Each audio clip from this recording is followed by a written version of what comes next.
As Ethereum options open interest remains high, brace for volatility ahead of merge. As Ethereum options open interest remains high, brace for volatility ahead of merge. After a large increase in the open interest, OI, in Ethereum, ETH, options contracts over the course of July and the first half of August, warnings have emerged that traders should brace for increased volatility in the nearest term. Increased volatility will be on the horizon as options traders exit their positions around the time of Ethereum's merge, or transition from Proof of Work, POW, to Proof of Stake, POS. At the time of writing, OI in the ETH options market stood at $7 billion, close to its highest for the year, and right around the same level as major peaks in OI seen in May and December of last year, when the ETH market was unusually volatile.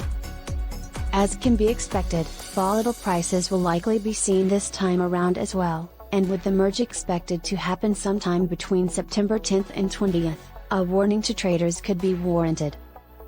Meanwhile, volatility is also felt in the ETH futures market, where, at the time of writing, close to $130 million were liquidated in 24 hours on Tuesday, per data from CoinGlass.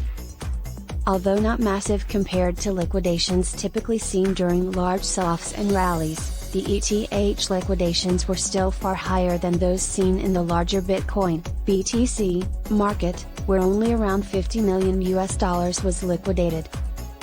A liquidation is the forced closing of leveraged positions in the market, and is done by exchanges when traders are unable or unwilling to put up the necessary capital to keep the position open.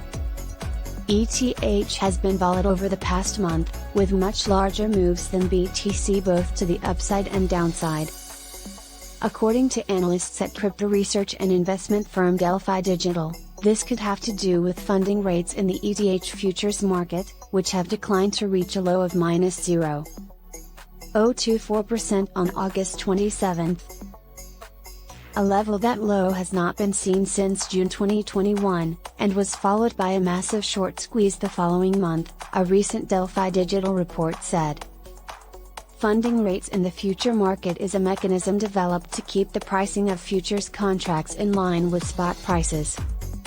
A negative funding rate means that traders who are short pay those who are long, and vice versa. As such, a deeply negative funding rate means that more traders are looking to go short, a bearish sign for the market. Delphi Digital's report added that open interest in the ETH futures market has also risen since the market's capitulation in June, with a peak of $6 billion seen on August 13.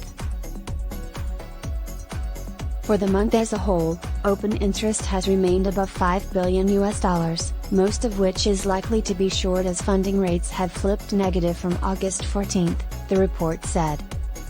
At 1340 UTC, ETH traded at $1,564 in the spot market.